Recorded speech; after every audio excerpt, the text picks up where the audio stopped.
Merong isang nagising na lang siya isang araw, nakahiga na siya sa ospital. Ang tataka siya, bakit ako nandito? Nasaan ako? Hindi niya alam. So may nagsabi sa kanya na, Brad, dumating ka dito, patay ka na. At wala ka na sanang pag-asa dahil patay ka na nang dumating dito. Mabuti na lang nagtiyaga sa iyo yung doktor at nabuhay ka ulit. Yung bang patay nakakarinig pa? Di ba hindi na? Kuminsan, may mga taong patay na nang dumating pero sinisigawan pa natin. Lumabang ka, lumabang ka. Pilitin mo mabuhay. Patay nga eh. Diba? So wala talaga siyang magagawa. Maliban na lang na mag-give up yung doktor. Meron din isang sanggol na pinanganak din siya patay. May pinsan ako, ganun nang nangyari sa kanya. Nung pinanganak siya, talagang patay. Ang isang sanggol na bagong panganak, ang ginagawa doon parang pinapump yung puso niya. Bakit kaya siya pinaiiyak, no? Titiwarik siya, papaluin sa puwet. Ba't kinakailangan umiyak? Pag hindi umiyak, hindi yan buhay eh. Tama ba? Alam niyo naman niya, sa mga nagkaroon ng anak, ganun ang ginagawa lagi ng doktor. Pinapalo yung kanyang puwet, nakatiwarik siya. Pag umiyak siya, yun, may pag-asa na. Pero kaya ba ng sanggol na kung wala yung doktor, kaya ba niyang mabuhay nung pinanganak siyang patay? Di ba hindi? Now, ito'y isang tanong sa ating lahat. Sa palagay nyo, meron kayong magagawa, may contribution ba kayo sa inyong kaligtasan? Sasabihin ng iba, mabuti na lang nanampalataya ako. May contribution ba? May nagawa ba kayo sa kaligtasan? Di ba madalas natin sinasabi, sa magitan ng pananampalataya, ikaw ay nabuhay.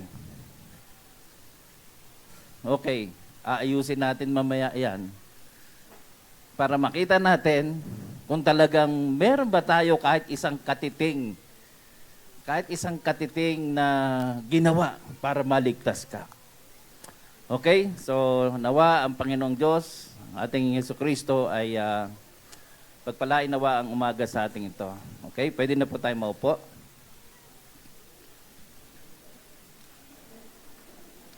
Ito ay madalas na binabasa. Palagay ko naman, hindi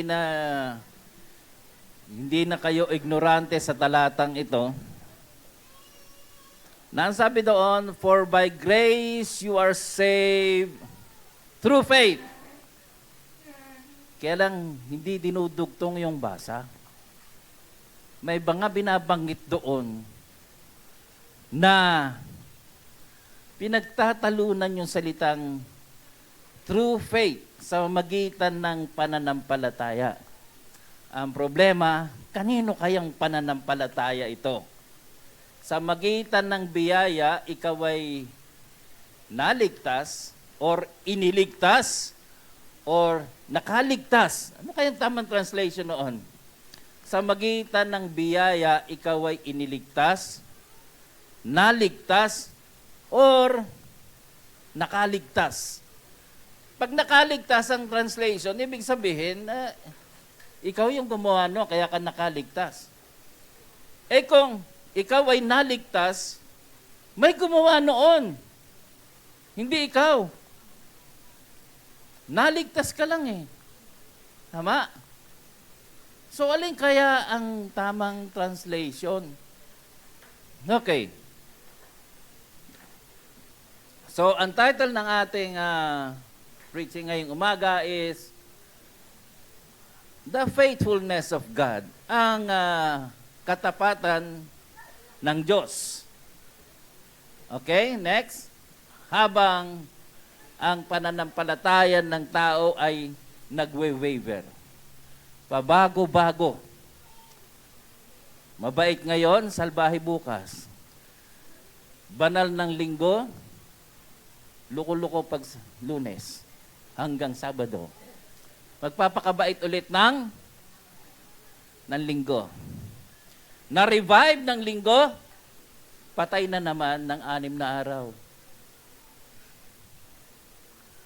Kaya lagi kong tinatanong, lagi kong madalas na tinatanong sa audience, sino sa inyo dito ang hindi nagkasala last week? Sino? Hindi nagkasala last week? Taas ang kamay. Diba? Walang tataas ang kamay. Ang susunod kong tanong matapos kayong makarinig ng ganitong preaching, sigurado ka bang yung susunod na linggo hindi ka magkasala? Are you sure? Diba? Sigurado. Magkasala ka na naman. Ano bang kabayaran ng kasalanan? What is the wages of sin? Death, di ba? So, minsan, yung isang nag-meeting kami one time, yung church, maganda sana yung presentation Kaya lang gumamit sila ng ilaw na patay sindi. Pinagbawal sa atin yun, hindi ba? Hindi ka pwedeng gumamit ng habang nagpre-preach ay patay sindi, yung ilaw. Tama ba? So, sabing ganon, kasi parang ang naging palabas sa preaching sa araw ng conference o sa araw ng tinatawag na fellowship, yung patay sindi na ilaw, parang pang beer house. Diba? Parang pang beer house, yung patay sindi na ilaw. Parang pang sanlibutan. Kaya kung maaari, wag daw patay sindi. Ang nasa isip ko noon, nakatingin lang kayo sa patay sindi na ilaw. Pero sa totoo lang, tayo yung may problema dahil tayo yung patay sindi. Di ba? Di ba ang buhay natin patay sindi rin?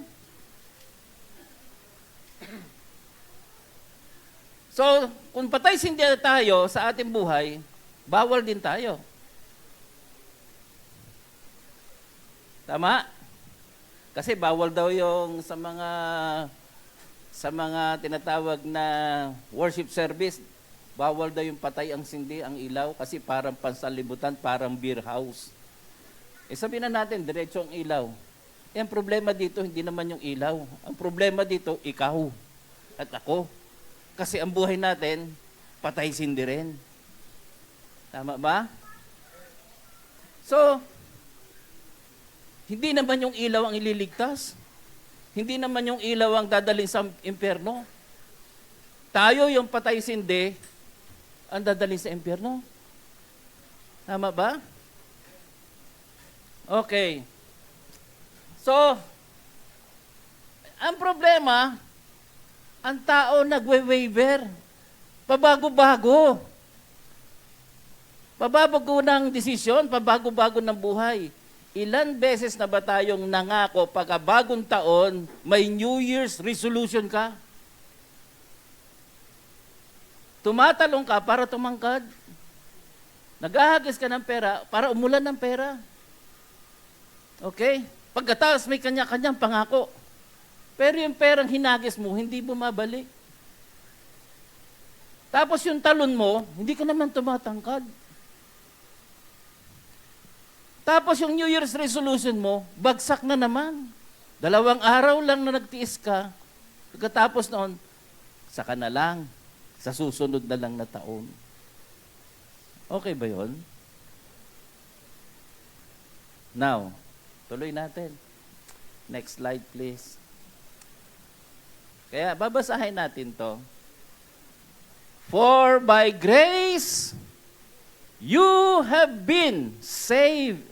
Napansin niyo yung translation? You have been saved. Yung saved dito, pag tinignan ninyo sa Greek language, nasa perfect, passive,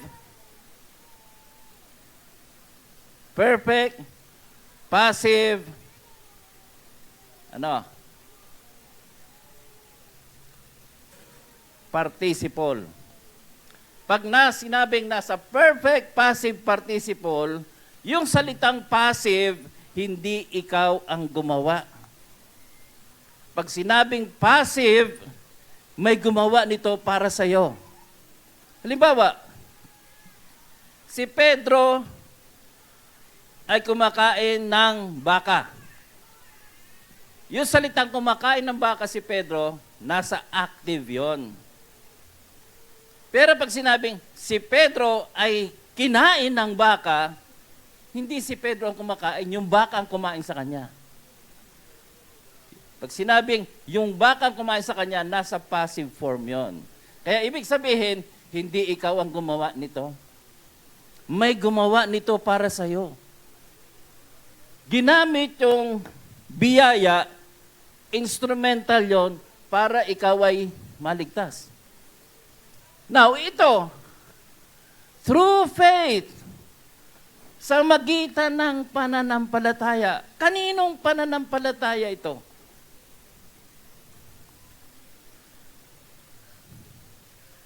Any guess? Kaninong pananampalataya yan? Sa'yo ba? Nanampalataya ka, kaya ka naligtas. Mabuti na lang, nanampalataya si brother, kaya naligtas yan.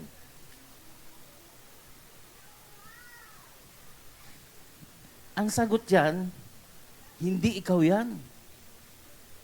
Hindi ikaw yan. Hindi ikaw ang trumabaho ng faith na yan. Bakit? Tandaan ninyo yung sumunod ng salita. And that not of yourself. Hindi ikaw. Hindi tayo. There is someone na gumagawa nito. Para sa iyo. Kaya ito, instrumental din. Ginamit din yung faith. Kaya lang, kaninong faith? Sa atin? O merong ibang gumagawa nito? Bakit? Iba ang gumawa nito. That is not of yourself. Maliwanag. It is the gift of God. Kaya ka naligtas, hindi dahil trinabaho natin. Regalo ng Diyos. Pag regalo ito ng Diyos, ibig sabihin, walang trumabaho nito, kusang ibinigay lang ito. For God so loved the world that He gave. It is a gift. So trinabaho mo ba? Kaya bumaba si Kristo, binigay ng Diyos si Kristo, dahil trinabaho mong gumawa si Kristo, trinabaho mong para bumaba si Kristo, o ito ay regalo ng Diyos? It is the gift of God. Pag sinabing gift, nagulat ka may nagbigay ng regalo, managulat ka may nagbigay ng pera sa kamay mo, wala ka namang ginawa. This is not of yourself. It is the gift of God, not of works. Hindi mo trinatrabaho yan. Bakit? Lest anyone should boast, para walang pwedeng magyabang.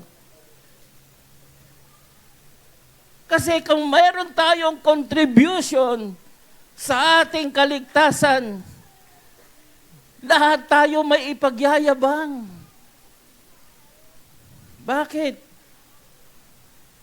Ay, itong ginawa ko eh. Itong ginawa ko eh. May kwento ako, itong ginawa ko eh.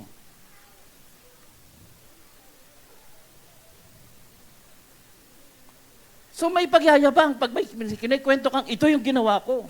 Ito yung ginawa ko. Bakit hindi mo ikwento na, ito ang ginawa ng Diyos sa akin. Ito ang ginawa ng Diyos sa akin. Kasi sa totoo lang, mamaya natin makikita kung bakit wala kang magagawa. Lest anyone should boast.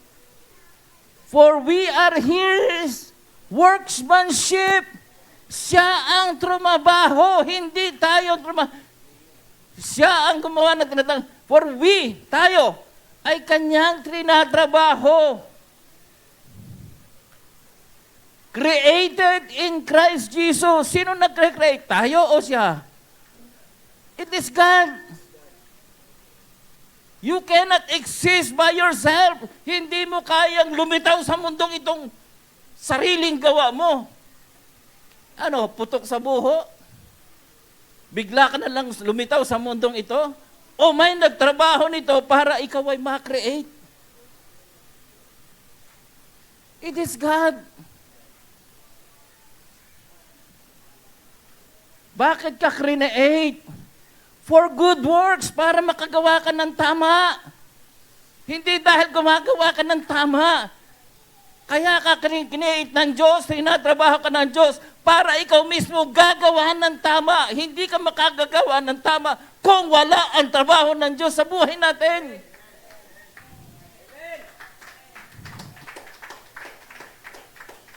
Which God prepared. Sino naghanda? Prepared by God before that we should walk in them. It was God's preparation. It was God's workmanship. It was God's work. It is the gift of God so that no one can boast. Kaya kung ikaw ngayon ay nagbago, hindi dahil sa kinaya mo, hindi dahil sa meron kang willing. Kung tutuusin, matagal na tayong tinatawagan. Pasalamat tayo sa Diyos, pinagtiyagaan ka, kaya ka nandito.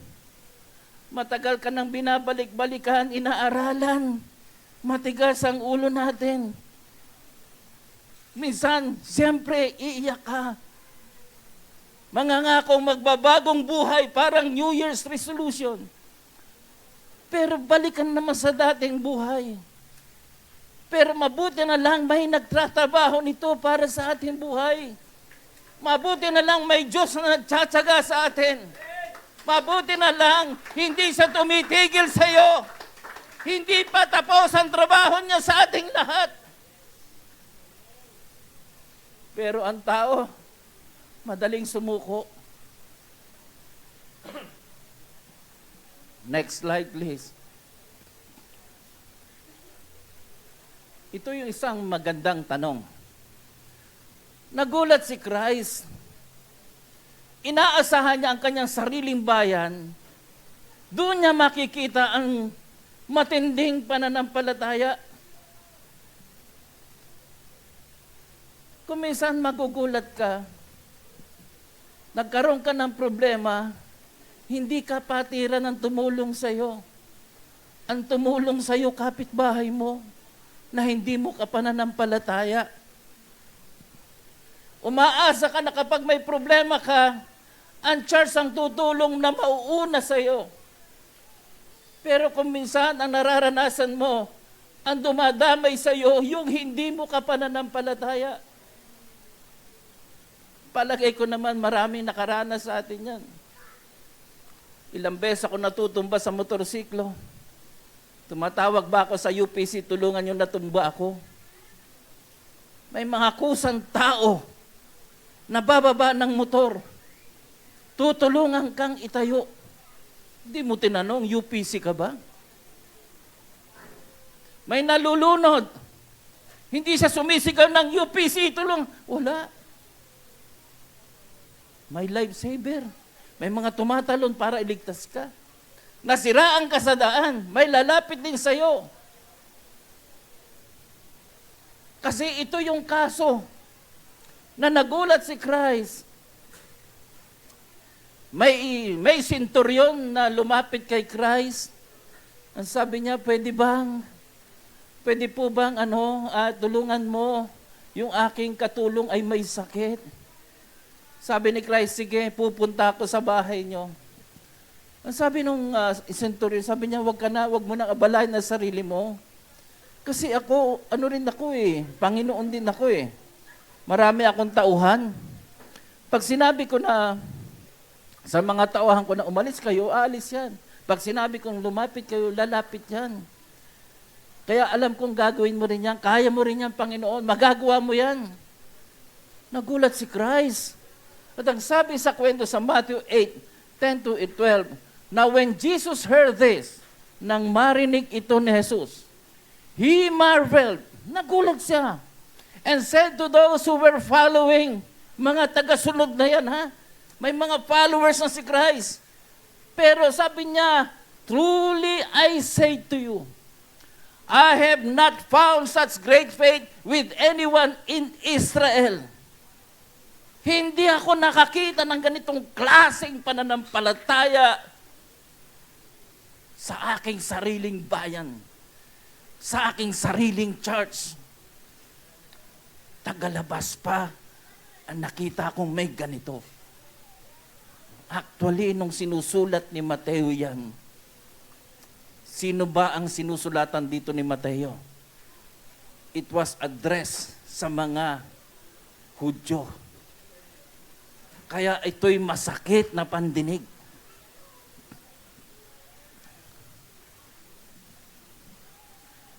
I say to you that many will come from east and west.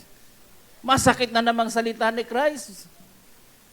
Sabi niya, maraming manggagaling mula sa malalayong lugar, from east and west, and recline at the table with Abraham, kasamang magsisikain ni Abraham, Isaac, and Jacob, in the kingdom of heaven. But the sons of the kingdom, which is Israel, which is the nation of God, the people of God, will be cast out into the outer darkness. In that place, there will be weeping and gnashing of teeth. Sa pandinig ng bayan ng Diyos, masakit na patama ni Christ yun. Kaya ito ay sinulat ni Mateo para tayong nagsasabing tunay na bayan ng Diyos. Dapat sa atin mag-reflect yung matinding pananampalataya.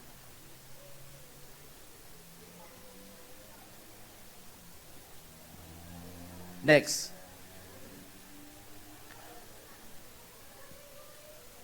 Ang sabi nga sa Philippians chapter 2 verse 12, ito rin ginagamit din ito madalas na talata na may magagawa tayo sa kaligtasan natin. Anong sabi doon? Therefore, my beloved, as you have always obeyed, so now, not only as in my presence, sabi ni Pablo, hindi lamang pag nandyan ako but much more in my absence. Pero kahit wala ako, dapat masunurin kayo. Work out your own salvation. Aba, pwede palang i-work out ko yung salvation ko. Pwede palang trabahuin ko yung salvation ko. Paano yan? Parang may contradiction doon sa Ephesians chapter 4, chapter 2, verse 8 and 9. Dito sa Ephesians, sabing ganon, wala kang magagawa. Pagdating dito, parang may magagawa ka pala Work out your salvation with fear and trembling. Okay. Alam niyo kung saan ang problema?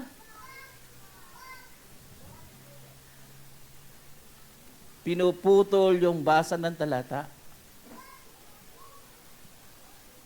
Kaya pasensya na, pag nangaral po ako, ay talagang sinisigurado kong hindi lalabas sa context. Yung pagbabasa ng Biblia, hindi yan pinuputol-putol, tapos isasara mo na yung Bible, tapos bahala ka na sa kwento mo. Ang tunay na pagbabasa ng Biblia, binabasa ng diretso para makita mo yung buong kwento. Tama? Kasi yung mga chapters and verses na yan, originally, wala yan sa Bible. Ang totoong itsura ng Bible nung araw, walang chapters and verses. Kaya lang nagkaroon ng chapters and verses para madali mong maalala kung saan mo matagpuan. Halimbawa, walang chapters and verses. Naisip mo, saan ba matatagpuan yung for God so loved the world that He gave His only begotten Son? Kung walang chapters and verses, ano sasabihin ng isa sa inyo? Basahin mo lang yung buong aklat ng John, matagpuan mo rin yun.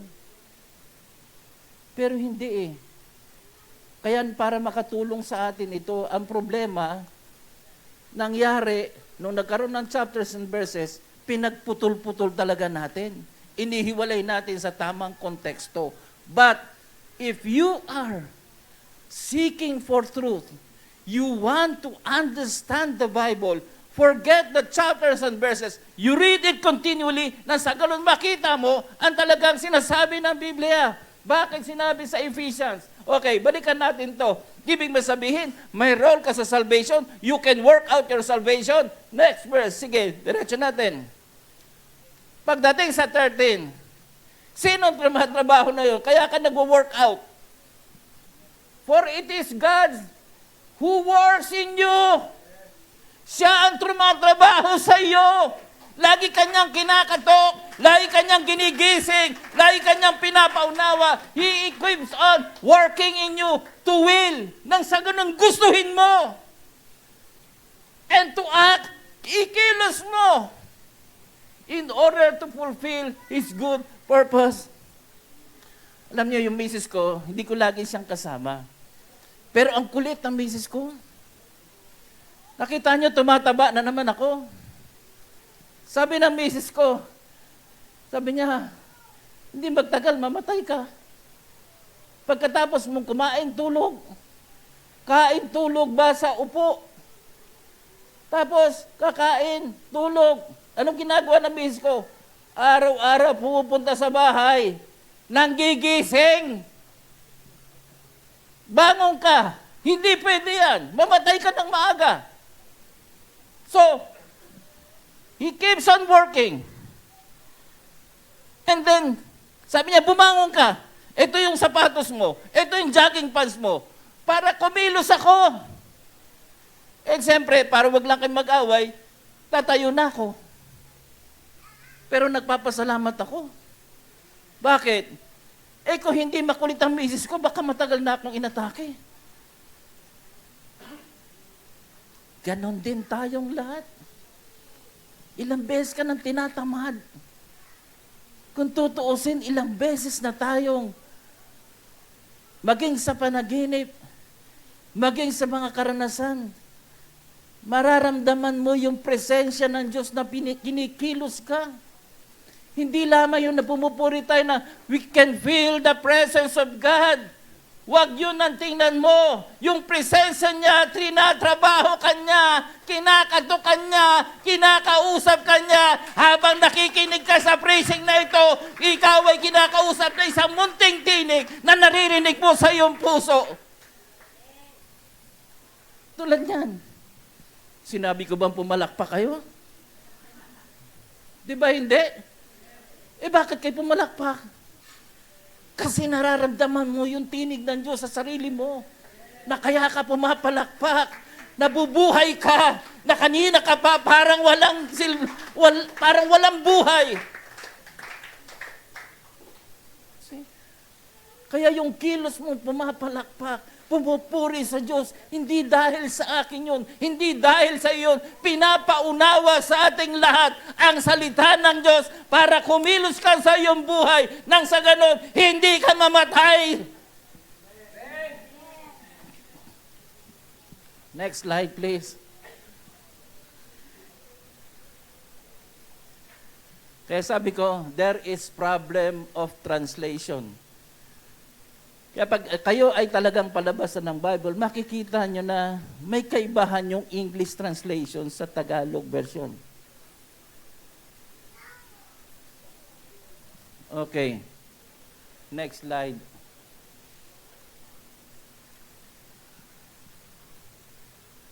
Okay. Madalas natin sinasabi, Galatians chapter 5:22. Ano ba yung sinasabi sa Galatians 5:22? The fruit of the Holy Spirit. Okay.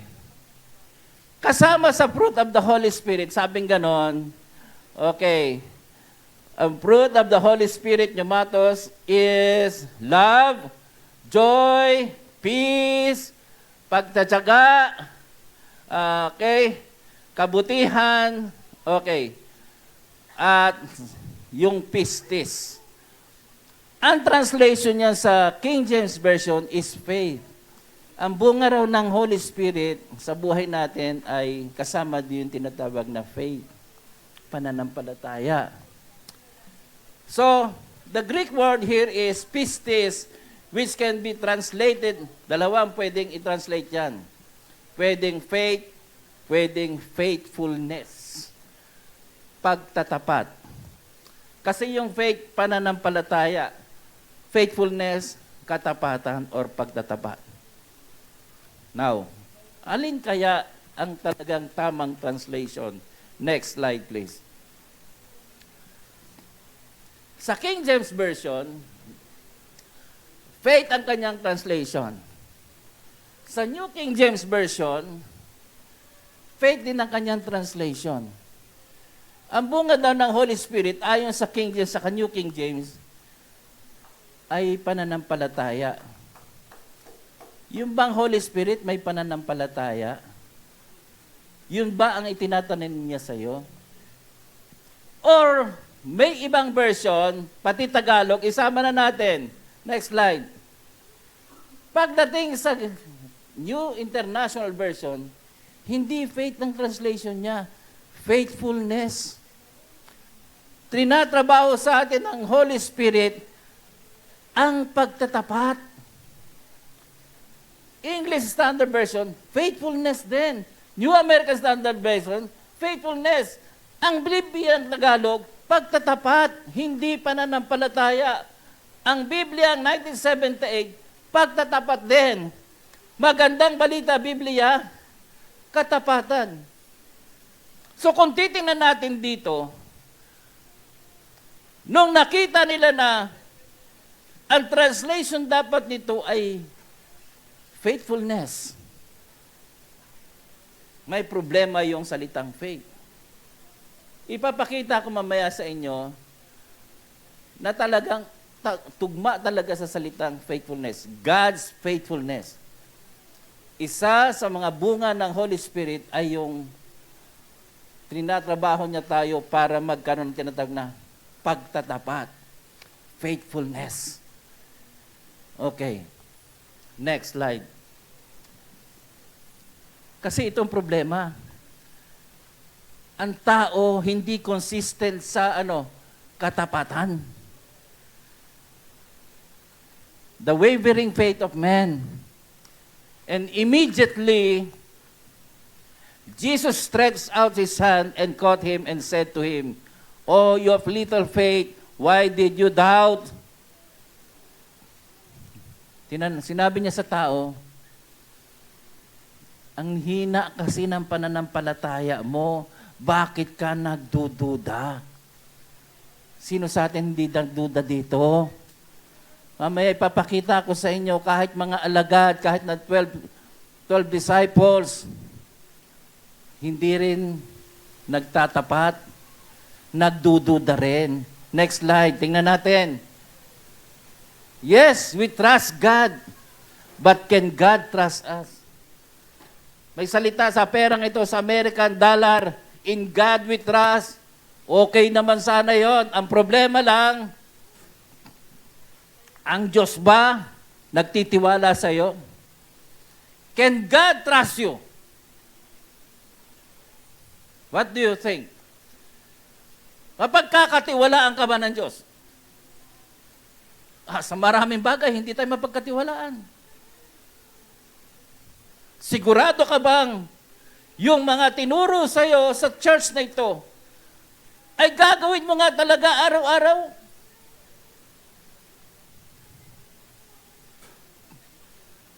Can God trust us? But we can trust God. The problem is, God cannot trust us. Bakit? Next slide. Sabi niya kay Peter, sabi ni Peter, "Uy, lumalakad si Jesus sa tubig. Hindi na umulubog, tuloy-tuloy." Sabi ni Peter, "Jesus, pwede bang lumakad din ako sa tubig?" Sabi ni Jesus, "Sige, alika." Lumakad siya. Pero dahil tumingin siya sa mga problema, sa malalakas na hangin, sa malalaking alon, unti-unti siya lumulubog. Ano sabi sa kanya ni Christ? "Why, oh you of little faith, why did you doubt?" Kasama na nila si Christ. Alam niyo mga kapatid, may isang, hindi lang isa, marami akong preacher naririnig, ganito ang salita. Alam niyo, pag nangusap sa inyo si Christ, sigurado kong magbabago ka. Pag nakausap mo at nandyan presensya ng Diyos, sigurado kong magbabagong buhay ka. Sabi ko, that is a big lie. Panahon nga nila, kausap nila si Christ personal. Hindi na nila kinakailangan mag-aral sa eskwela. Si Christ na mismo ang kausap nila. Naniwala ba ang Pariseo? Naniwala ba ang mga eskriba? Naniwala ba lahat ng tao? Pati ang kanyang mga alagad, nagduda rin kay Christ.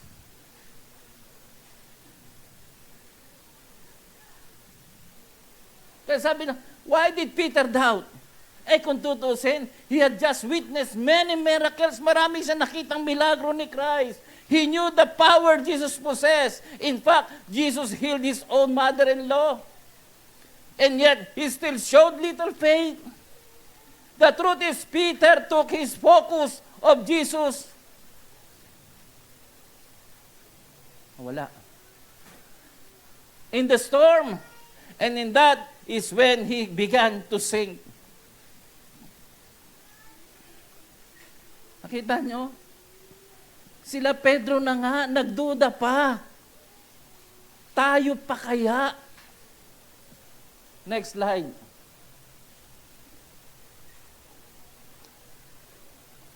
So sabi ni Christ again, una niyang napakain yung 4,000 tao, nagmilagro si Christ, mula sa 7 tinapay, napakain yung 4,000 tao. Eto na, sabi ni Christ, mangyayari na naman ang isang milagro. And Jesus called his disciples to him and said, I feel compassion for the people because they have remained with me now 3 days. Kasama natin sila 3 days and have nothing to eat. And I do not want to send them away hungry, for they might faint on the way. The disciples said to him, where would we get so many loaves in this desolate place to satisfy such a large crowd? Again, there is doubt in them. Saan tayo kukuha ng ganitong karaming tao para mapakain sila? Nagtanong si Christ, and Jesus said to them, how many loaves do you have? And they said, 7 and a few small fish. And he said, directed people to sit down on the ground. Pinakain ba niya yung 5,000? Yes. Kaya lang, meron na nga silang nakita na nagpakain si Christ ng 4,000, and here is his disciples. Nagduda pa rin. Again, this is still the question. Can God trust us? Mapagkakatiwalaan ba tayo ng Diyos? Can God trust you? Next slide. Ito rin yung nag-resurrect si Christ. Nung una, ayaw nilang maniwala sa resurrection. Pero nung nag-resurrect si Christ, yung 11, kasi nagpakamatay na si Judas eh. Yung 11 nakipagkita kay Jesus doon sa Galilee, doon sa may mountain where Jesus had appointed them. And when they saw him, they worship him. But, ang sabi ito, but some doubted. Nagduda pa rin. Nakita na nga na buhay. Nagduda pa rin. So, mapapansin natin dito, even the disciples cannot be trusted when it comes to their faith. Next slide. Sino yung nagduda na yon? Eto, si Tomas pala. Ano sabi niya? Hanggat hindi ko maitusok yung aking daliri doon sa butas ng kanyang kamay, hindi ako maniwala.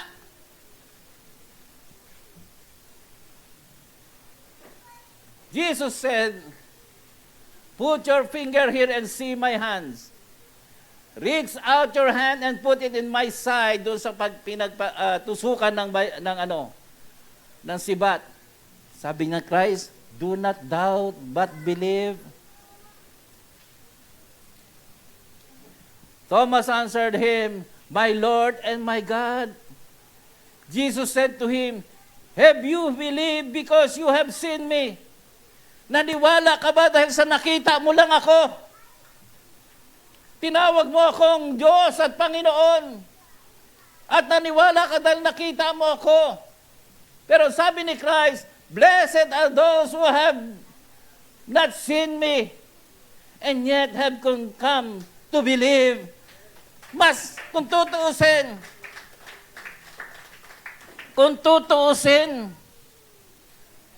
can anyone here, meron ba ditong magsasabi taas ang kamay na nakita niya si Christ? Taas ang kamay. Nakita niyo ba si Christ?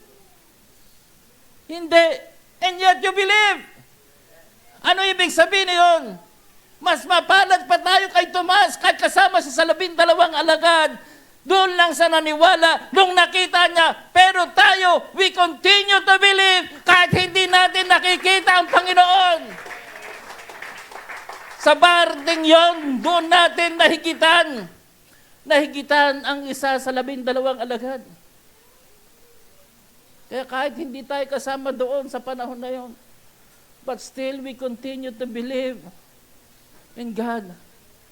Kaya lang, ngayon may pananampalataya ka, bukas, zero ka na naman. Balik ka na naman sa dating buhay. Continue, next slide. Kaya nga, maging si Pedro sabi niya, Lord, increase our faith. Dagdagan mo, palakihin mo, palawakin mo yung aming faith. See?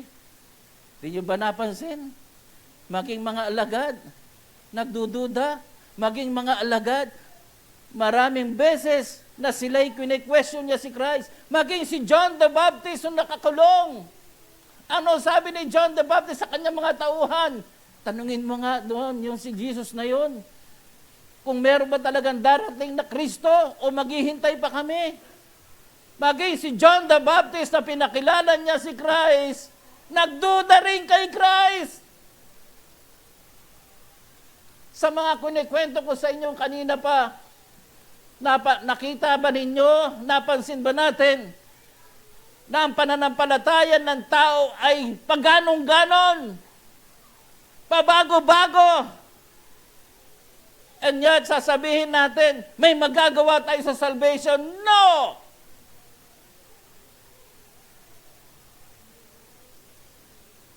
Alam niyo yung context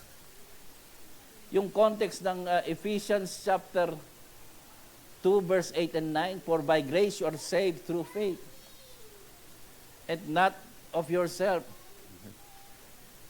so that no one can boast. Alam niyo yung context noon, buntahan natin yung verse 1 ng chapter 2. Ano sabi? Ano ang kalagayan natin sa harap ng Diyos? Chapter 2, verse 1 ng Ephesians, You were dead in your transgression and sin. Ang sa tingin ng Diyos, sabi ni Pablo, tayong lahat ay patay na sa mata ng Diyos. Tayong lahat dahil sa kasalanan, patay na sa mata ng Diyos. Kaya ako kanina kwento yung isang taong nagulat na lang bakit ako nasa ospital. Ang sabi niyang kanyang kasama, patay ka nung dinating dito. Hindi mo alam kung sino bumuhat sa'yo. Hindi mo alam kung sinong doktor ang gumamot sa'yo. Hindi mo alam kung paano ka nakarating dito. Basta may gumawa nito sa'yo, hindi mo alam. So napansin natin, yun ang konteksto ng Ephesians chapter 2 verse 8 and 9. Sa mata ng Diyos, lahat tayo wala ng malay. Wala na tayong alam sa nangyayari sapagkat patay na tayo sa mata ng Diyos. Pero nagtiyaga ang Diyos na ikaw ay buhayin. Nagtiyaga ang Diyos na ikaw ay gisingin. Nagtiyaga ang Diyos na hindi siya bumitaw hanggat hindi niya matapos ang gawain niya sa iyo.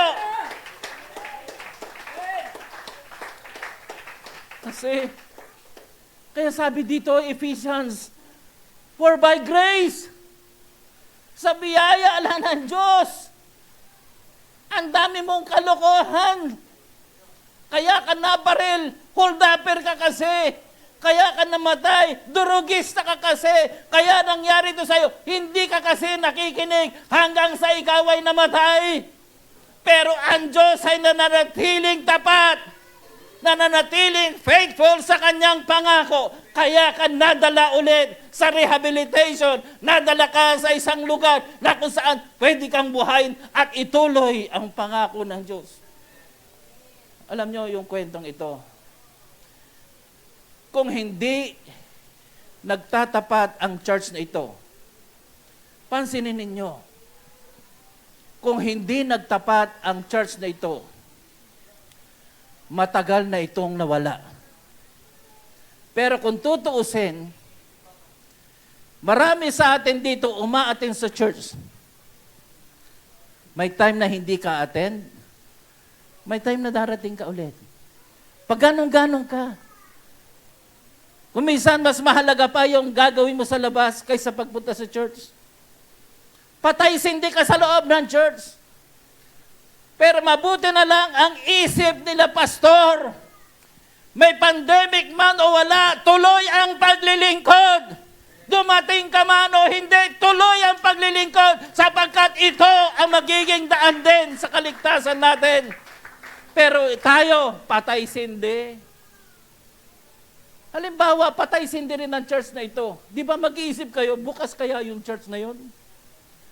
Gusto ko sana magsimba, pero bukas kaya ngayon?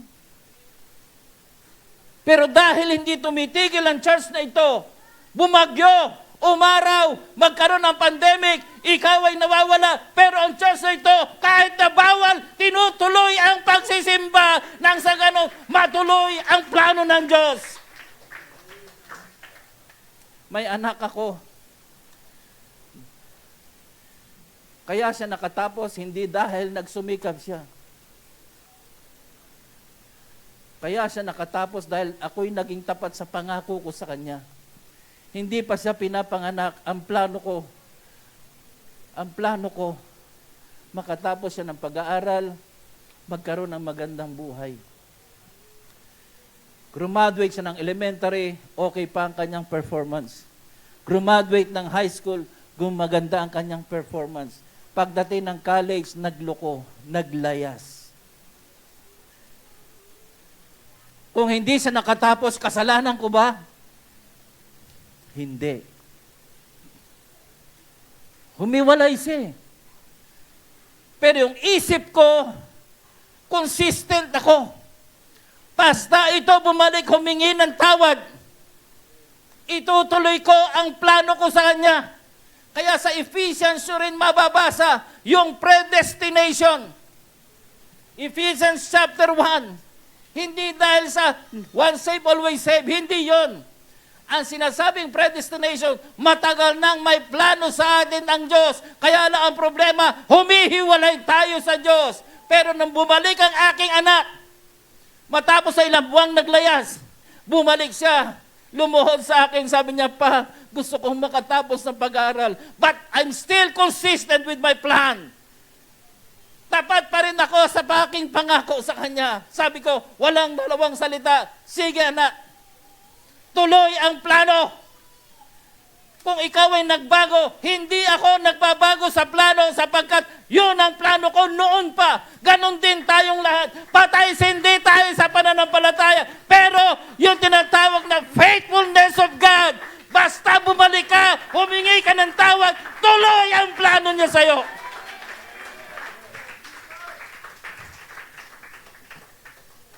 Kaya nga yung Acts 2:38, hindi mo pwedeng baliwalain. Ano man ang kasalanan mo, just repent and be baptized. Repent. Baptism is once, but repentance is continuing. Patuloy yan. Araw-araw nga nagkakasala tayo. Hindi na kinakailang ikaw ay magpabaptize. You were already baptized, but your sin continues. So every day na nagkakasala ka, open pa rin ang forgiveness of God. Next slide.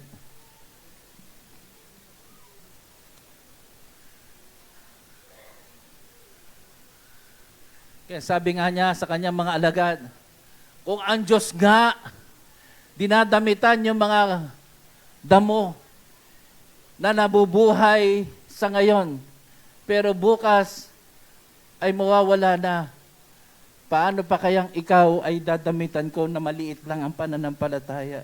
Yung damo nga, binibihisan ko yan. Dinadamitan ng Diyos yan, binagawa ng magagandang bulaklak. Pero ang kanyang buhay, bukas patay na siya. Ikaw pa kaya na hindi mahalaga sa iyo, hindi kanya dadamitan, hindi kanya pakakanin, kahit maliit ang pananampalataya mo. Bakit ganun ang sinasabi ni Christ? Ikaw, pabago-bago ng pananampalataya, pabago-bago ng pagsamba, pabago-bago ng relasyon sa akin, pero ako, patuloy na nagdadamit sa iyo, patuloy nagbibigay ng pagkain mo, patuloy nagbibigay ng lahat ng mga biyaya. Kasi yung bagay na sinasabing biyaya, that is undeserved favor, hindi karapat-dapat, pero binibigyan ka pa rin ng Diyos. Next slide. Maging si Asaph na sumulat na isang parte ng aklat ng awit. Sabi niya, nainggit ako sa mga masasama. Bakit parang umaasenso sila? Ako hindi. When he looked around, he saw the godly prospering. Masasarap ang buhay nila. Parang walang sakit. Walang burden. Pero ako, sabi niya, buhay ko, araw-araw struggle. Okay? Araw-araw na lang naghihirap. Araw-araw hindi masaya. Araw-araw, parang may parusa. Kaya sabi niya, ba't ganito buhay ko? Buti pa yung mga masasama, kaya yung iba bumalik sa kasamaan. Pero alam niyo ba, nagagawa ng struggle sa buhay. Pag binasa ninyo ang James chapter 1, ang sabi doon, count it pure joy. Ituring mong isang malaking kasiyahan ang makaranas ng iba't ibang klaseng pagsubok sa buhay. Sapagkat ang pagsubok na ito ay you are being trained para ito ay matutong magtiis. Kung walang mga pagsubok, wala kang pagtitiisan, hindi mo malaman mapagtiis ka ba. Kaya mo nasasabing mapagtiis ka kasi nakaranas ka ng iba't ibang klaseng pagsubok at ang pagsubok na ito, kapag napagtiisan mo, then you will become mature. Kaya yung iba sa atin, makarinig lang hindi maganda, ayaw na mag-church. Pero yung mga taong sanay nang inuusik sa loob ng church, pakialam ko kahit anong sabi niyo, basta ako magsimba. Kahit di niyo pansinin, magsimba ako. Sanay na ako sa ganyan. Sanay na ang walang kumakamay. Sanay na hindi ako kinakausap. Sanay ako sa lahat dyan. Nasubukan ko lahat dyan. At doon ako sinanay ng Diyos ang mabuhay na may relasyon sa Diyos kahit na walang pumapansin sa'yo. Kaya yung iba, nakarinig lang ng konting chismis, ayaw na. Hanap ng ibang church, doon kasi akala niya, tandaan nyo, lahat ng church may problema, lahat ng church may mga chismoso pa rin dyan, lahat ng church may dinatawag na, may kanya-kanyang internal problem. Sabi nga, sa lahat ng gubat, may ahas. See? Kaya ba't ka palalayo? Pagtiyagaan mo dito. Kahit anong marinig mo, hindi ka napunta pa dahil sa katabi mo. Hindi ka nagsimba dahil nasa likod mo. Hindi ka nagsimba dahil kay pastor. Hindi ka maliban na lang kung gano'n tingin mo. Ay, pugi si pastor, magsimba ako. Ha? Pugi yung kanya mga kapatid, magsimba ako. Kung yun ang iyong plano sa buhay mo, may problema ka. Kaya tayo nagsimba, hindi dahil pugi si pastor. Ay, hindi ako magsimba dahil pangit yung preacher. Kalbo yung preacher, wala bang may buhok? Hindi ako magsimba dahil sa masakit magsalita yung pastor. Nagsimba ka dahil sa Panginoon.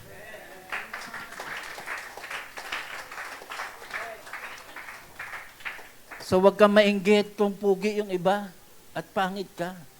Huwag kang mainggit kung bobo ka. Matalino yung iba. Sa Panginoon, bobo ka man o hindi, basta malapit ka sa Panginoon, iligtas ka niya. See? Maliwanag ka sabi ng Bible. Pinili niya lahat ng mga bobo para hiyain yung mga matatalino. Pinili niya yung mga walang silbi para hiyain yung lahat na nagmamalaki. Kaya nga, matuwa tayo kung bobo tayo. Ha? Okay. Next slide, please. Kaya sabi rito, anchor your faith in God's faithfulness. Doon ka umawak sapagkat ang Diyos hindi humahawak. Hindi siya nagtitiwala sa iyo, hindi siya nagtitiwala sa atin. Dahil pag ganon-ganon tayo, asawa mo nga, kung minsan hindi ka mapagkatiwalaan. Pagkatapos sabihin mo, magtiwala sa iyo ang Diyos. Ang nanay mo nga hindi nagtiwala sa iyo. Pagkatapos sabihin mo, magtiwala sa iyo ang Diyos. Yung kapitbahay mo nga, mga kaibigan mo, hindi mo rin pinagkatiwalaan. Pagkatapos ikaw, magtiwala sa iyo ang Diyos. Okay, next slide. Ano ang consequences pagka nagpaganon-ganon tayo sa ating pananampalataya? We become unstable. Hindi matatag ang isip mo. We miss God's blessing. Imbis na ma-receive natin yung blessing, nami-miss natin yon. We destroy life. We mislead others. Ginibigiba, niloloko din natin, nililigaw natin yung iba. We lose our influence. We make wrong decisions. We lose our peace. We make costly decisions. It destroys our prayer time. Next slide. Kaya yung katapatan, yung pagtatapat ng Diyos, the reason we are saved. If we are faithless, sabi sa 2 Timothy 2:13, if we are faithless, kung tayo ay nawawala ng pananampalataya at katapatan, ang sabi doon, He remains faithful, for He cannot deny Himself. He remains faithful. Kaya, for by grace you are saved through the faithfulness of God. Instead na, for by grace you are saved through faith. Pagkatapos isipin mo, ako yun. Yun ang papel ko. Yun ang contribution ko. Wala kang contribution. Bakit? Sinabi sa verse 1, we are dead in Christ. Lahat tayo patay na sa kasalanan. Kaya yung faithfulness dito belongs to God. And this is not of ourselves. Next slide. Kaya ano yung theological truth? Salvation is not primarily about our faithfulness to God, but about God's faithfulness to His promises. Yun ang totoo noon. Bakit? To His covenant and to His own character. We are not saved because we were consistent, but because He was, He is, and He will be consistent. Ang Diyos ay tuloy-tuloy. Tao, pag ganon. Tapos magtiwala sa atin. Next slide. Ano yung 5 powerful reasons we are saved because of God's faithfulness? Number 1, He keeps His covenant even when we fail. Kahit na bumagsak tayo, patuloy siyang nagiging faithful. Deuteronomy chapter 7 verse 9. Patuloy niyang Genesis chapter 3 pa lang. Sinabi na niya doon, darating ang tagapagligtas. Genesis pa lang. Hanggang sa dumating sa New Testament, tinuloy niya, dumating ang tagapagligtas. Hindi siya nagbago. Next slide.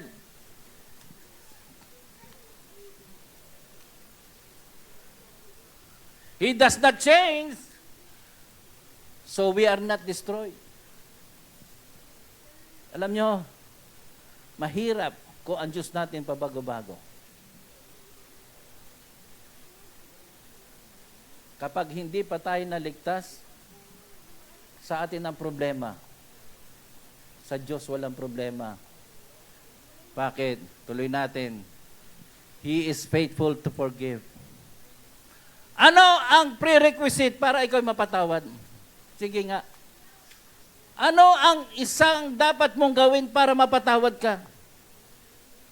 Sige. Anong dapat mong gawin para mapatawad? Ha? O, lahat ng UPC taas ang kamay. Lahat ng UPC taas ang kamay. Ba't hindi ka tayo makasagot? Ano ang paraan para ikaw mapatawad? Parang hindi niyo pa rin alam. Sikat na sikat sa atin ng Acts 2:38.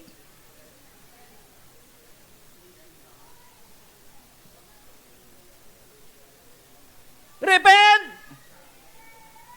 and be baptized for the forgiveness of your sin. Ibig sabihin, the prerequisite para ikaw mapatawad. Kung hindi ka pa mabaptize, be baptized in Jesus' name. And repentance is a necessity.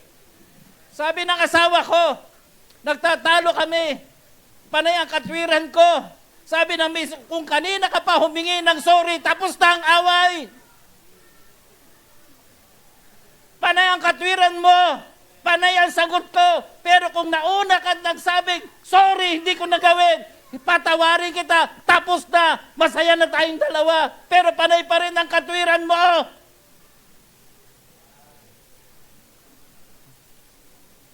Brothers and sisters, ito ang kagandahan sa tinatawag na consistent God.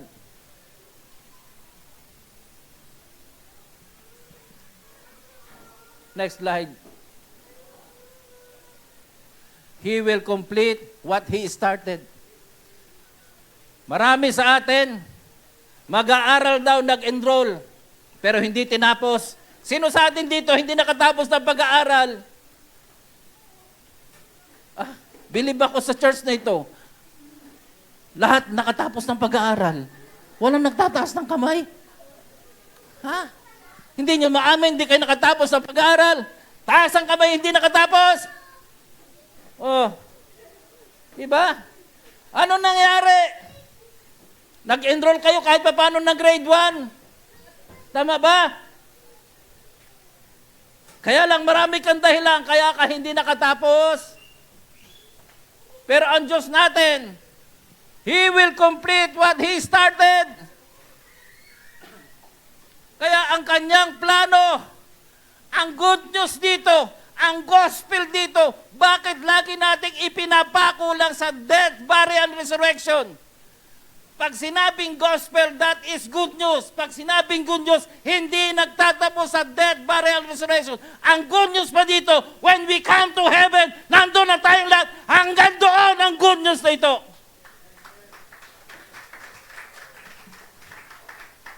Tapos na, namatay na, nag-resurrect na si Christ, masaya na tayo doon, pero hindi doon nagtatapos yan.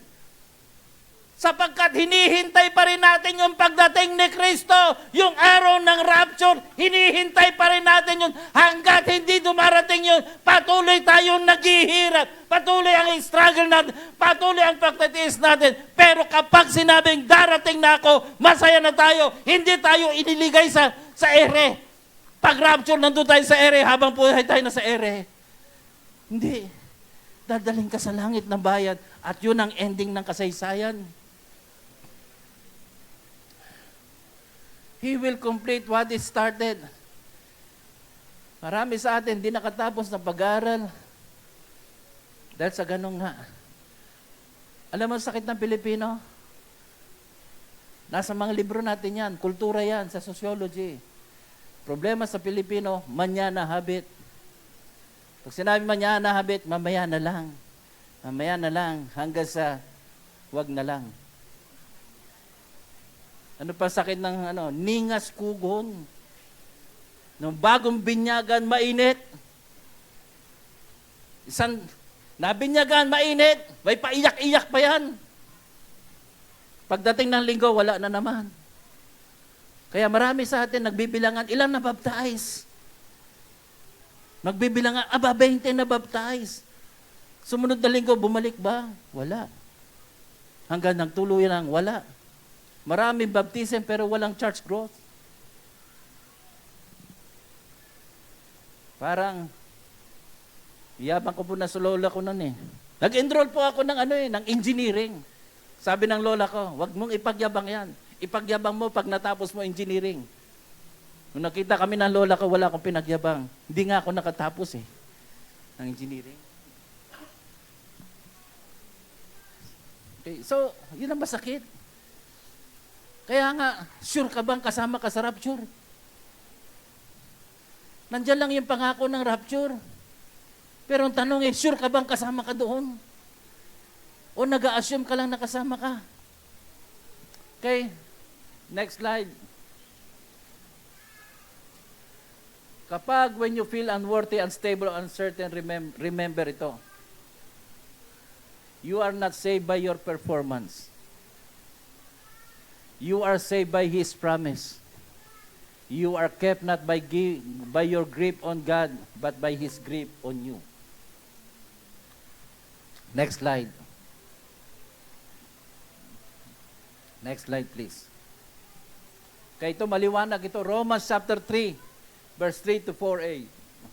What if some were unfaithful?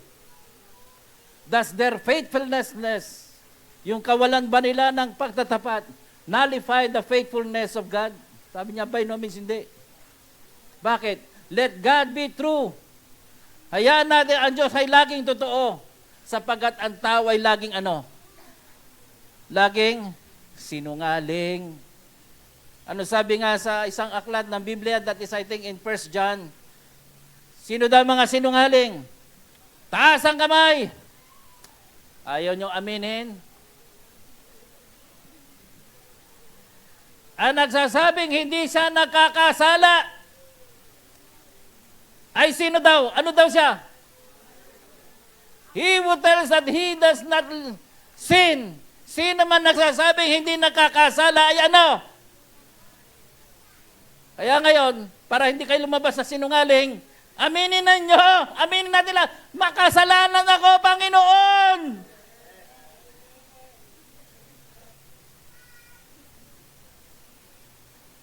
Kaya wag kang mag-ayos na para bang ikaw na yung ligtas. Araw-araw nga nagkakasala ka eh. Ba? Wag kang umastang parang ikaw na yung kasama doon sa sigurado na. Pero sigurado ang Diyos sa kanyang ginagawa sa iyo. Pero ang Diyos hindi sigurado sa iyo. Sa atin. Next slide. Ito yung totoo. This truth is incredibly comforting and humbling. Ang ating pananampalataya, pabago-bago. Yung damdamin natin, mainit ngayon, bukas, maligamgam ka na naman. Pero ang Diyos, nananatiling mainit sa atin. Nananatiling tapat sa atin. Nananatili ang kanyang plano. Walang pwedeng magbago sa isip ng Diyos. Even when we doubt Him, kahit na nagdududa tayo, He does not change. Even when Israel disobeyed, God remains committed to redemptive plan. Next slide. Kaya wag mong sabihin na sa iyo galing ang pananampalataya. Hindi ikaw nagpasimula ng pananampalataya. Hindi dahil sa ikaw may pananampalataya. Sino ba ang nagpasimula ng pananampalataya at pagtatapat? Looking unto Jesus, the author. Siya ang nag-umpisa ng pananampalataya mo. Siya ang nag-initiate sa iyo. Siya ang siyang kumilo sa ating lahat, kaya ka may faith. At hindi yan nagtatapos. Siya rin ang tatapos ng iyong pananampalataya. Bakit? Hindi mo nga kayang makarating. Hindi nga natin kayang makatapos. Lagi tayong tinatawag na kapos palagi. Here is Jesus, the finisher of our faith. Kung hindi mo na kayang tapusin, ipasa mo lang lahat kay Christ and He will finish the race. Naalala ko doon sa Olympic, inaasahan ng kanyang pagkapanalo. Pero sa malapit na sa finish line, napilay siya. Hanggang sa nahuli na lang siya. Hatak-hatak niya yung kanyang kapaa. Halos hindi na siya makalakad. Halos hindi na niya marating yung finish line. Ewan ko napanood nyo na yon sa YouTube. Nagulat ang mga tao. Hindi pinalakpakan yung tinatawag na yung nakatapos ng una, hindi pinalakpakan. Ang pumalakpak, ang pinalakpakan nila. Bumaba yung tatay doon mula sa audience. Bumaba doon. Tinulungan yung anak, inakap at tinulungan hanggang makatapos sa finish line. Doon nagkaroon ng matinding palakpakan ng tao. Hindi dahil sa nakatapos yung isa, kundi may tumulong para makatapos sa kanyang finish line. Ganon tayong lahat, mga kapatid. Hindi natin alam kung saan ang ending natin. Maaaring ngayon masigla ka. Hindi mo alam kung paano matatapos ang buhay mo. Pero meron tayong Diyos na aalalay tuwing nangihina ka. Okay, next. Yan, nakita niyan yung litrato. Balik mo yung litrato na yon. This is a true story actually. Okay. Yan, nakita niyan. Napilay na siya. Pero bumaba yung tatay. Inalalayan siya hanggang makarating sa finish line. Mas higit na pinalakpakan nito. Sabi nga, isang makasalanan na magsisi sa Diyos, malaking katuwaan sa langit. Kita niyo. Sabi ni Christ, hindi ako naparito para sa mga matuwid. Naparito ako para sa mga nangihina at makasalanan. Naparito siya para sa ating lahat. Next slide. Ito ang tanong. Nangihina ba ang Diyos? O ikaw yung nangihina? Nangihina ba ang Diyos?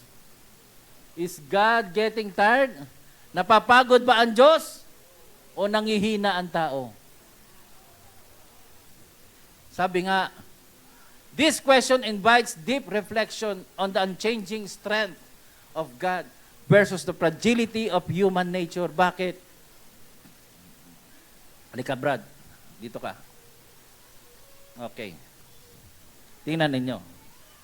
Kumapit ka sa kamay ko. Yan. Okay?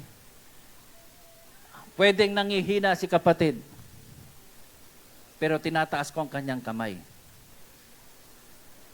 Maring hindi na siya makakilos, pero ako hindi ko binababa yung kamay ko.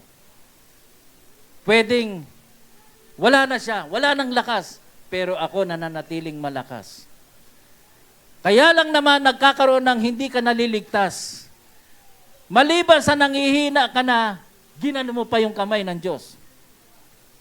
Iba yung nireject mo yung kamay ng Diyos, iba yung tinatawag na nangihina ka lang, pero ang Diyos natin, kahit anong pangihina mo, sabi nga ni Pablo, ang aking kalakasan, sabi ng Panginoon, ay lalong nagiging mature, lalong nagiging perfect sa panahon ng iyong pangihina. Kapag nangihina ka, lalong pinapakita ng Diyos kung gaano siya ka-powerful. Kasi nakita natin, tayong lahat ay nangihina. Pero ang Diyos hindi napapagod na ikaw ay ligtas. Huwag mo lang alisin yung kamay ng Diyos sa iyo at hindi ka makakasama sa kaligtasan. Hindi natin problemang manghina. Ang problema kapag nireject natin ng Diyos. Okay, salamat kapatid. Okay. Tingnan ninyo yung katapatan ng Diyos. Next slide. No temptation has overtaken you that is not common to man. God is faithful and He will not let you be tempted beyond your ability. Hindi ka rin niya pababayaang magkaroon ng pangapaghihirap na hindi mo kakayanin. Now, next. Next slide, please. Tuloy mo pa. Next. Isa pa. Next, isa pa. Isa pa. Okay. Ano ang advantage kapag ang Diyos ay hindi nagbabago? Ano ang advantage? Anong magandang bagay na ang Diyos hindi nagbabago? Sabihin natin, ang Diyos ay pabago-bago. Hindi niyo malaman kung paano siya approach, di ba? Pabago-bago eh. Halimbawa, nagkautang ka doon sa isang tao, malaking halaga. Sabi sa ng iba, pumunta ka lang doon at humingi ka ng sorry. Tapos nag-iisip ka ngayon, patatawarin kaya niya ako? Ako kaya ay tatanggapin niya? Baka hindi. Nagdadalawang isip ka, bakit? Hindi mo sure yung ugali ng taong kausap mo. Tama? Meron ka nasaktan. Tapos sabi ng isang kaibigan mo, lumapit ka doon sa tatay. At huminga na, sorry.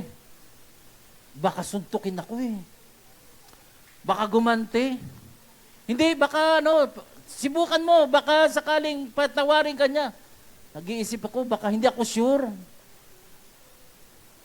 Diba? Ganon tayo kamisan, may mga nag-a-apply ako. Tatanggapin kaya ako? Laging may tanong ka, kasi hindi ka sigurado sa ugali ng tao. Pero ang Diyos hindi nagbabago. Nagbigay na siya ng pattern. Nagbigay na siya ng dapat mong gawin. Kahit anong magyari, basta gawin mo ito, ibibigay ko to sa'yo. Hindi ako nagbabago. Di katulad ng tao, pabago-bago, ginawa mo ito, iba ang ginagawa niya. Pag ginawa mo ito, iba ang kinikilos niya. Kaya sabi ng tatay ko, dalawa silang naghumingi ng increase ng sahod. Sabi ng tatay ko, gusto mo bang umingkris ang sahod mo? Sabi ng kasama niya, oo. O sige, pareho tayo. Gusto ko rin mag-increase ang sahod ko. Ang problema, yung kasama niya, lumapit doon sa boss, mainit ang ulo. May kaaway. Lumapit yon. Boss, pwede bang i-increase mo yung sahod ko? Anong anasahan niyo? Mag-i-increase? Mainit nga ulo eh. Sabi ng tatay ko, diyan ka mali. Dapat right timing. So hinintay niya munang masaya yung kanyang boss. Para walang problema. Para maganda yung mood. Lumapit yung tatay ko. Boss, pwedeng mag-increase ng sahod. Ah, ganun ba? Sige, bigyan. Mataas ang sahod mo agad. Timing. Sa Diyos, walang timing. Sabi niya lang, repent. Magsisi ka. Yun lang ang paraan para ikaw ay mapatawad. Yun lang ang paraan para makasama ka ulit ng Diyos.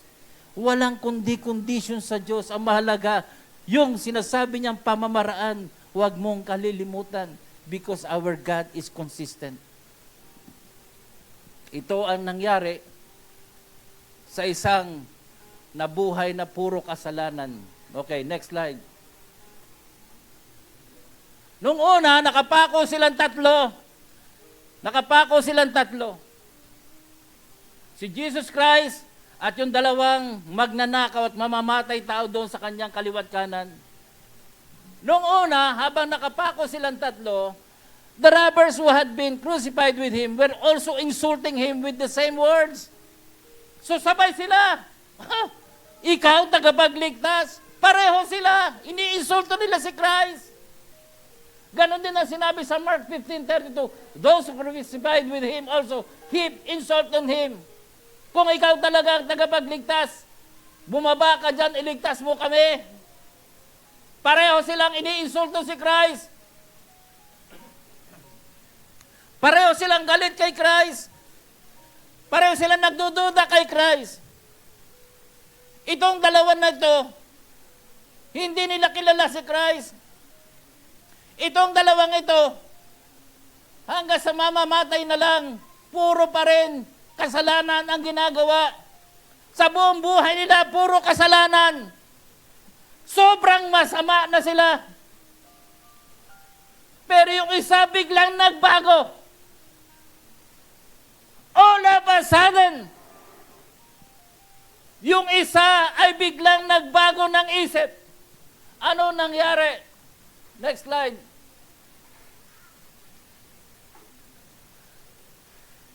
Luke chapter 23. Then one of the criminals who were hanged blasphemed him, saying, "If you are the Christ, save yourself and us." But the other answering rebuked him, saying, "Do you not even fear God, seeing you are under the same condemnation?" Bigla siya nagbago. Na-realize niya itong Jesus na nasa gitna. Na-realize niyang tagapagligtas. Na-realize niyang He is the King. Na-realize niyang He is the Messiah. Kanina, tinutuligsa niya si Christ. Kanina, ninirebuke niya. Kanina, iniinsulto niya si Christ. Yung isa hindi nagbago, patuloy nag-insulto. But all of a sudden, nirebuke niya yung kanyang kasama. Hindi ka ba natakot sa Diyos? Kung tutuusin, pareho tayong may kasalanan. And we indeed justly, for we receive the due reward of our deeds. Tama lang natanggapin natin ang pagkapako na ito sa krus. Pero itong taong itong nasa gitna natin, wala siyang kasalanan. Habang nire-rebuke niya ang ibang tao, katulad din ng mga preacher, kuminsan nire-rebuke niya kayo. Katulad ko rin, kuminsan nire-rebuke ko kayo. Kuminsan masakit ako magsalita sa inyo. Katulad din ng isang magnanakaw na ito na mamamatay tao, nirebuke niya yung kanyang kasama. But that is not enough. Just one sentence.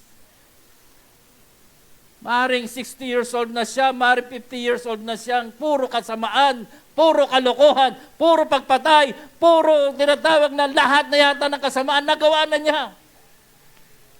But just a small sentence, isang pangungusap lang sa Panginoon, hindi mahabang dasal, hindi mahabang pakikitungo, just one small sentence to God. Then he said, Jesus, Lord, remember me when you come into your kingdom. And Jesus said to him, as surely I say to you, today, you will be with me in paradise. Mga kapatid, maring araw-araw tayo nagkakasala at walang katapusang kasalanan. Maring ikaw ay bisita ngayon na iniisip mo, marami ka ng mapapatawad pa ba ako ng Diyos? Yes! Isang pangungusap lang sa Diyos. Basta galing sa puso mo. Just only say a word na galing sa puso mo. Hindi bibilangin ng Diyos ang dami mong kasalanan. Ang tinitingnan niya, yung confession mo sa iyong kasalanan. Remember me in thy kingdom. Tayo po'y tumayo, mga kapatid. Kung magagawa nating awitin ng great is thy faithfulness. Great is thy faithfulness. Hindi mahirap kausap ang Diyos. Hindi mahirap pakitunguhan ng Diyos. Hindi mahirap lumapit sa Diyos. Sa tao mahirap lumapit. Sa lahat ng mga tao mahirap lumapit. Lalo na kung ikaw may atraso. Pero sa Diyos, dahil hindi siya nagbabago. Kahit isang salitang hingi ng tawad, Lord. God is faithful. You are saved by His faithfulness sa kanyang mga pangako sa iyo. Great is thy faithfulness. It does not depend on us. But it depends on the faithfulness of God.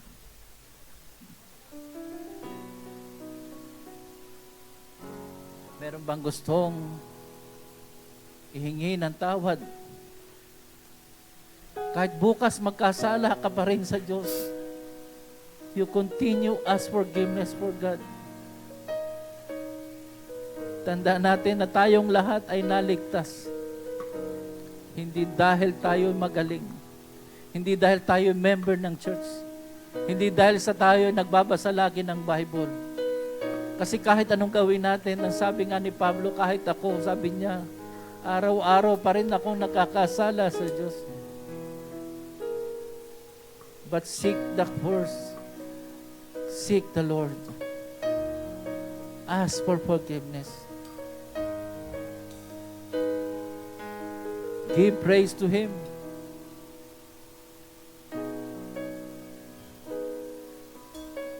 Great is Thy faithfulness, O God.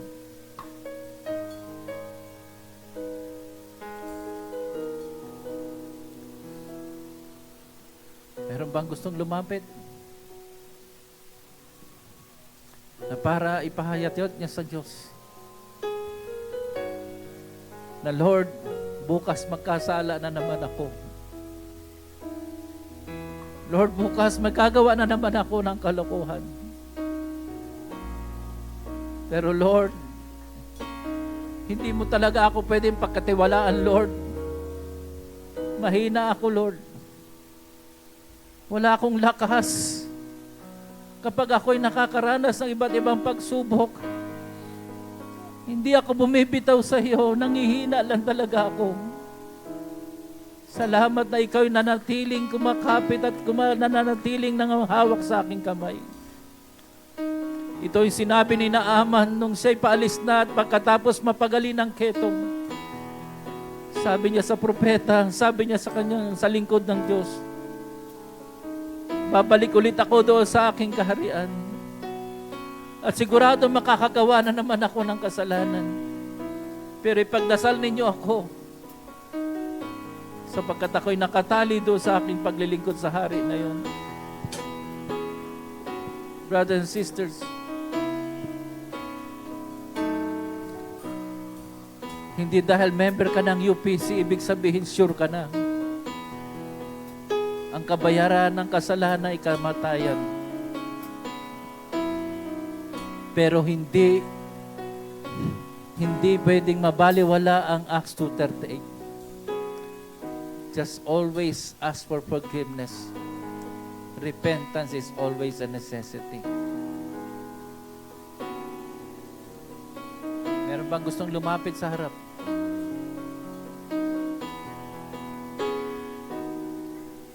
Gustong ihingi ng tawad ang kanyang kasalanan. Gustong ihingi ng tawad ang susunod pa niyang kasalanan.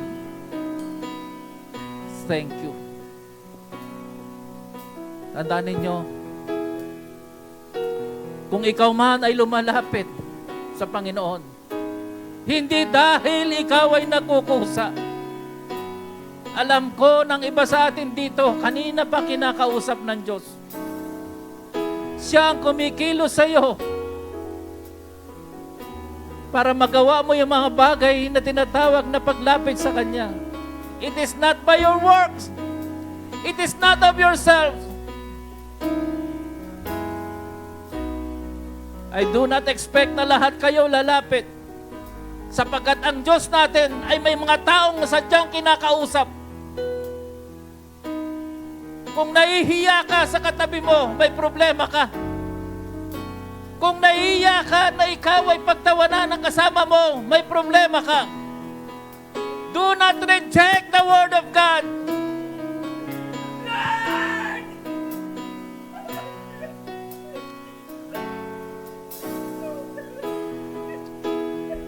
Do not reject. Kung nangungusap sa iyo ngayon ang Diyos, kapag nangungusap sa iyo ngayon ng Diyos, katulad ng repentant thief, nahiya ka bang lumapit, kapatid? May problema ka. Yung repentant thief, hindi siya nahiyang sabihin, remember me in thy kingdom, O Lord. Come Wala forward. kang malapitan. Come to the altar. At para bang daigdig na sa'yo'y nakapasa. Sige. Habang may oras pa. Alalahanin mo sana. Habang may oras pa na magpatawad ng Diyos. Minamahal ka niya. Habang may oras Ang pa. Panginoon para ay ikaw ay tapat ligtas. kailan pa man. Kung ika'y nalalamig, Wala kang magagawa sa sarili mo. nalalamig, Bukas may kasalanan ka na naman. kang malapitan. At patuloy kang paikot-ikot sa kasalanan. Daigdig Pero ang na Diyos sa'yo'y nakapasa. nangahawak sa'yo. Alalahanin mo sana na mahal ka niya. Thank you. Ang Panginooy Isa man ang magsisi. biyaya Kahit isa lang. niya't habang sa Malaking kasiyahan buhay sa ko'y langit. sapat.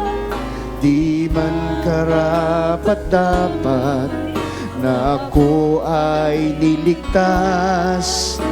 Pangako Salvation niya'y is di a gift of God. nag-iiba, di tulad ng iba. Ang Panginooy tapat kailan pa man. At kung God is ika'y faithful. nalalamig, kung ika'y at wala kang malapitan. Ngayon natin naintindihan. Wala tayong contribution sa kaligtasan natin. Sapagkat lahat tayo ay patay na sa harap ng Diyos. Lahat tayo ay walang magagawa sapagkat patay na tayo sa kasalanan. Pero ginising ka ng Diyos dahil sa Kanyang Espiritu. Binuhay ka muli ng Diyos dahil sa Kanyang Espiritu. At ngayon, kaya ka kumikilos. Hindi dahil ikaw ay may kusa. Kaya ka kumikilos. Dahil ikaw ay kinilos ng Diyos.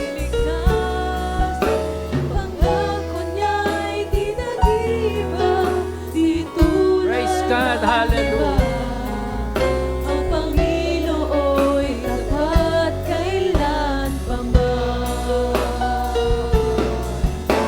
Biyaya niya't habang sa buhay ko'y sapat. Di man karapat dapat na ako ay niligtas. Pangako niya'y di nag-iiba, di tulad ng iba. Ang Panginooy tapat kailan pa man. Dahil sa Kanyang katapatan. Biyaya niya't habang sa buhay ko'y sapat. Di man karapat-dapat na ako ay niligtas. Pangako niya'y di nag-iiba, di tulad ng iba. Ang Panginooy tapat kailan pa man. Biyaya niyang habang sa buhay ko'y sapat. Di man karapat-dapat na ako ay niligtas. Pangako niya'y di nag-iiba, di tulad ng iba. Ang Panginooy tapat kailan pa man. Biyaya niya't habang sa buhay ko'y sapat. Di man karapat-dapat na ako ay niligtas. Pangako niya'y di nag-iiba, di tulad ng iba. Ang Panginooy tapat kailan pa man. Alalahanin mo sana, minamahal ka niya. Ang Panginooy tapat kailan pa man.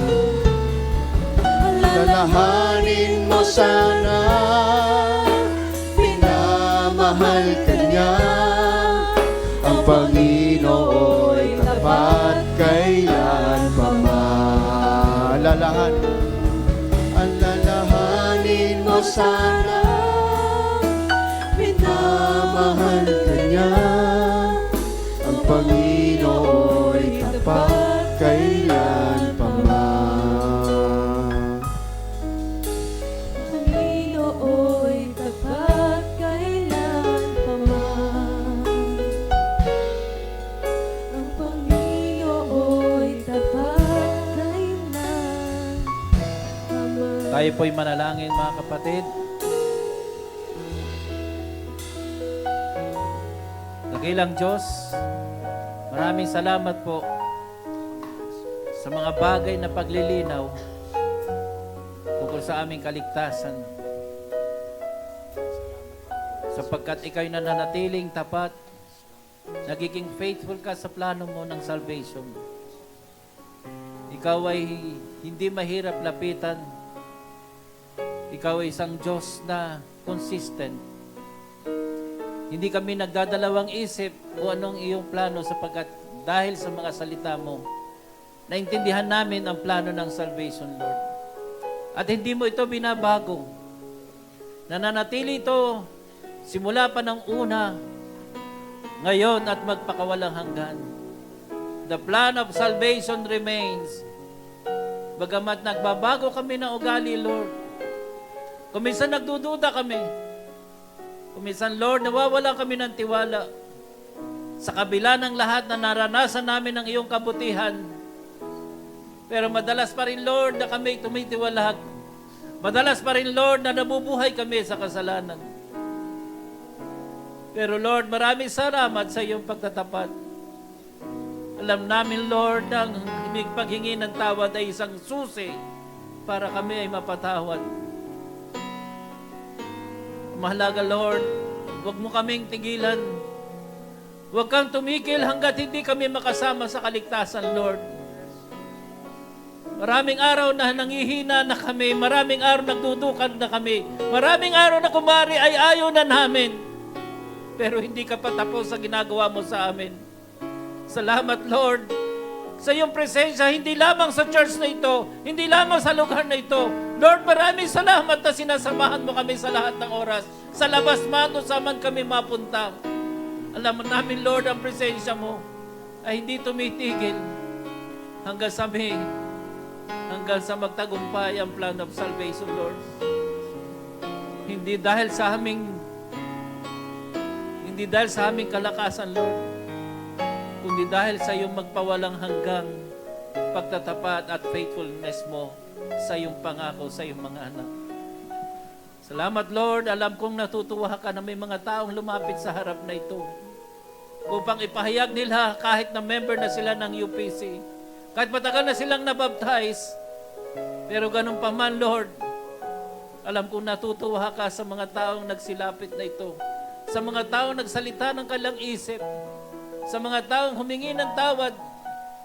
Kahit isang pangungusap lang, Lord, sapat na upang ikaw ay muling magsabing, and today you will be with me in paradise.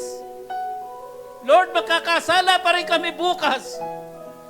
Lord, kami ay hihiwalay pa rin bukas. Pero nananatili kami, Lord, na humihingi ng tulong dahil hindi namin kayang iligtas ang aming sarili. Because you are the author and the finisher of our faith. Ikaw lamang ang may kakayahang tapusin ito. Hang sa ganoon masabi namin, we have fought the good fight because of you. We have kept the faith because of you. And we have finished the race because of you, O Lord. We thank you and we worship you. We praise your name, Lord. We glorify you. In Jesus' name we pray. Amen. Amen.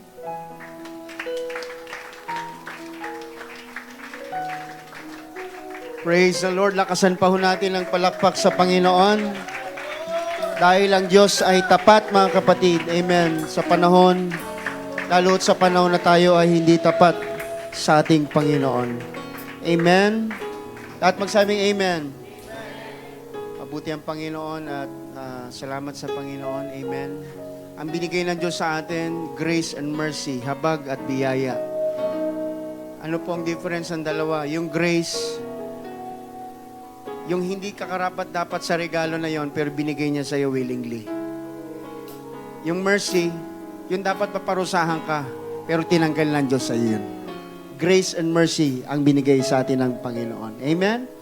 At hindi nagbabago mga kapatid ang pagmamahal ng Diyos sa atin, katulad ng prodigal son.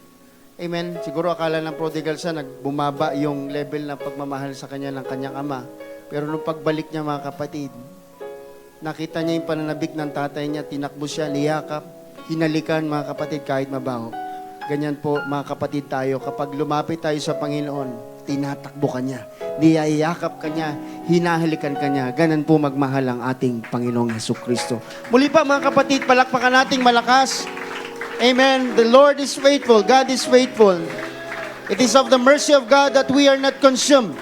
Great His faithfulness. Dakila ang katapatan ng ating Panginoon, mga kapatid. Salamat sa Diyos. At pag-pray natin, mga kapatid, bago po tayo mag-closing prayer, kung makakababayo yung mga ibang estudyante, pag-pray natin lahat ng students, I believe, parang bukas na yata ang pasukan, tama ba?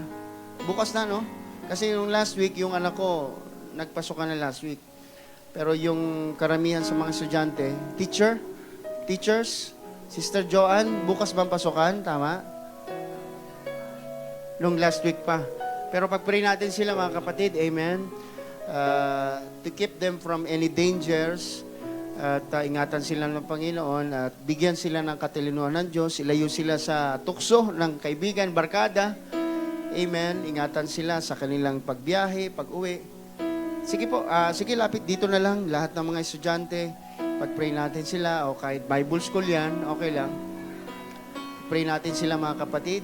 Sama-sama po tayo. The young people are the backbone of the church.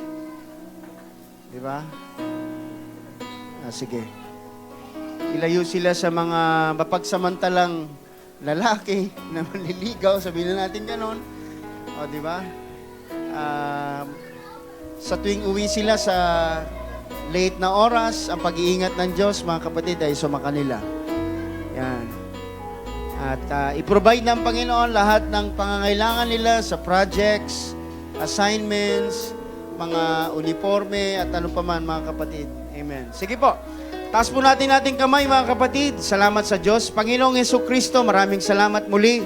Lord God, na kami po ay muli mong pinalalahanan at pinalakas sa pamamagitan po ng iyong salita na iyong ginamit si Pastor Absolute, Panginoon, upang kami ay maging malakas muli at paalalahanan patungkol sa katapatan mo, Panginoon.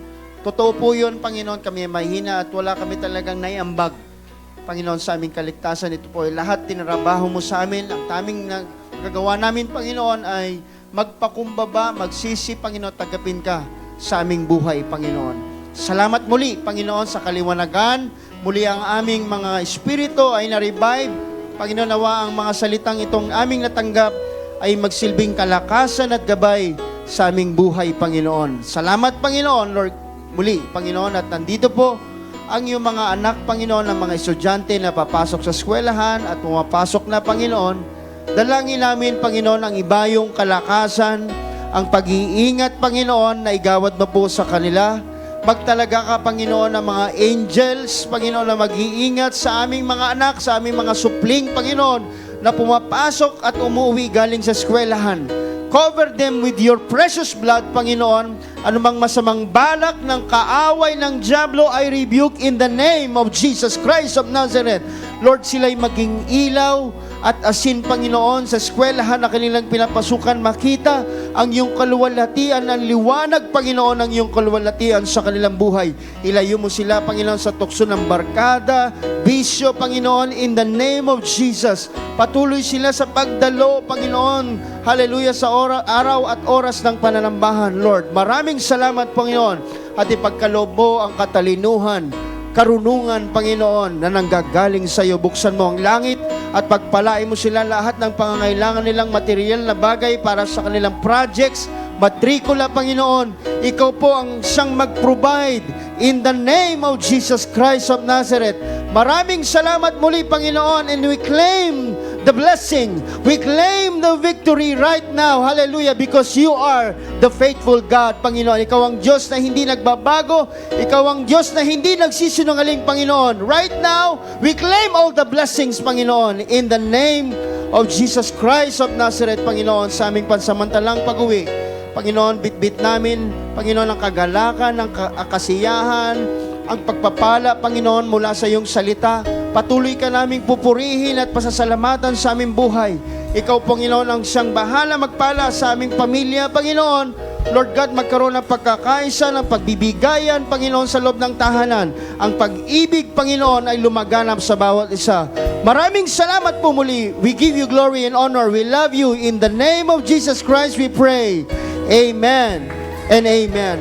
Palakpak na malakas sa ating Panginoon. Praise the Lord. Maraming salamat, mga kapatid. At tayo po ay magkamayan, magbatian. Amen. Tanggapin natin. Amen. Ang biyaya, ang pag-ibig, kalakasan, at pagpapala ng Panginoon sa ating buhay. We are dismissed in Jesus' name.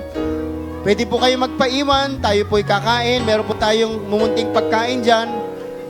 Upang kung sa gayon, hindi na po tayo gagastos ng ating tanghalian. God bless, mga kapatid. We are dismissed in Jesus' name. Brother Romulo.